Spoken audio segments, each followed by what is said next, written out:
sur le podcast Bien dans ta boîte, je suis Laura Besson, coach, thérapeute, formatrice et autrice.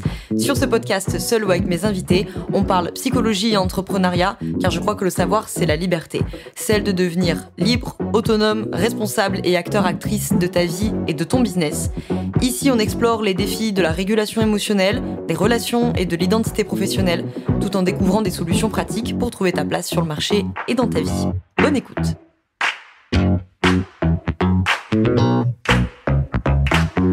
Bonjour à toi, bienvenue dans ce nouvel épisode du podcast Bien dans ta boîte.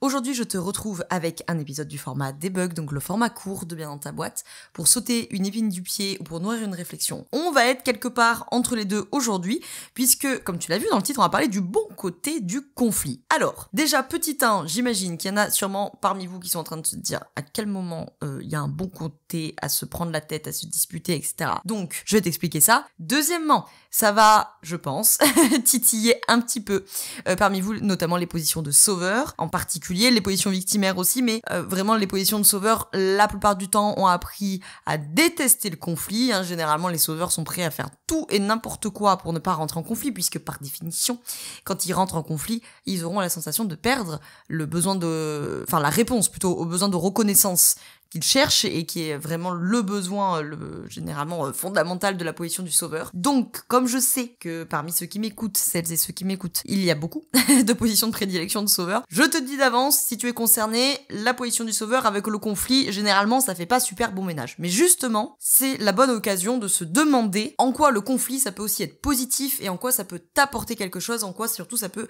aider tes relations, même si ça paraît peut-être un peu contre-intuitif de premier abord, de se dire, je vois pas comment le conflit peut améliorer ma relation de couple, d'amitié, de travail, etc. Avant que j'arrive au fin mot de l'affaire, juste troisième point en préambule, il va sans dire que quand je parle de conflit, je ne parle certainement pas de violence physique, psychologique ou quoi que ce soit.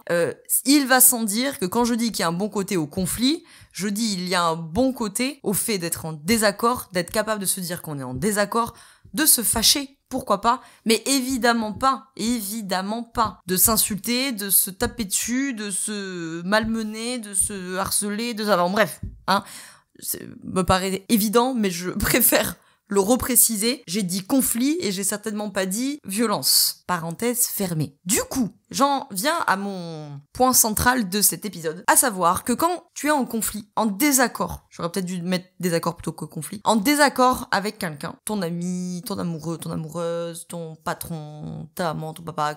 Bref, on s'en fiche. Une relation proche de toi, ça marche aussi pour les relations plus loin de soi, mais généralement par définition elles comptent moins pour nous. Ça permet d'accéder au monde de l'autre. Le conflit, c'est source d'empathie. Ça peut, si on sait le gérer, si on sait naviguer là-dedans, etc. Être source d'empathie, empathie, je répète, c'est pas la sympathie, c'est la capacité que j'ai à regarder la situation avec les yeux de l'autre, avec sa paire de lunettes, c'est-à-dire avec ses codes, avec ses normes, avec sa culture, avec sa religion, avec ses besoins, avec sa construction, blablabla. Et donc, par définition, si à chaque fois que nous sommes en désaccord, en conflit, en décalage, je n'arrive pas à accéder au monde de l'autre, ça veut dire que j'ai plus d'empathie, en fait. Donc en fait, mon empathie, elle est quand même très limitée, quoi. Donc le conflit, le désaccord, ça permet de se dire, tiens, on n'est pas d'accord sur ce point-là, et ben voilà donc une très belle occasion de comprendre un peu le monde de l'autre, la carte du monde, on dirait en systémique, de l'autre. C'est-à-dire, mais comment c'est foutu dans ta tête pour que toi, tu vois les choses de ce point de vue-là, alors que moi, vu comme c'est foutu dans ma tête, je vois les choses de ce point de vue-là. Et en fait, on peut accéder au monde de l'autre, bien entendu, dans un moment où tout va bien, évidemment. Mais c'est toujours beaucoup plus... limité quelque part, parce que quand tout va bien, quand on est d'accord sur tout, on accède à la partie qu'on a en commun, ou à 99% en commun en tout cas. C'est la partie de la carte où on a le même dessin finalement, si on prend cette métaphore-là, on a chacun notre carte de randonnée de la vie, et là, sur toutes ces parties-là, on a le même dessin, on a la même chose. Le moment où il y a un désaccord, le moment où il y a un conflit, c'est le moment où on se dit « Attends, mais t'as une rivière, toi, qui est dessinée à droite ?» Parce que moi, pas du tout, j'ai le moulin qui est là, il est où ton moulin à toi, là? Et que du coup, c'est ça qui va permettre de comprendre la carte du monde de l'autre, et une fois qu'on aura discuté, qu'on aura communiqué, qu'on aura exprimé le désaccord, compris le désaccord, désamorcé le conflit, pas éviter, j'ai pas dit éviter, qu'on aura désamorcé le conflit et qu'on aura su l'un et l'autre en faire quelque chose sans dire quelque chose à soi et pouvoir en dire quelque chose à l'autre, alors du coup, j'ai gagné une nouvelle lecture, une nouvelle compréhension, une possibilité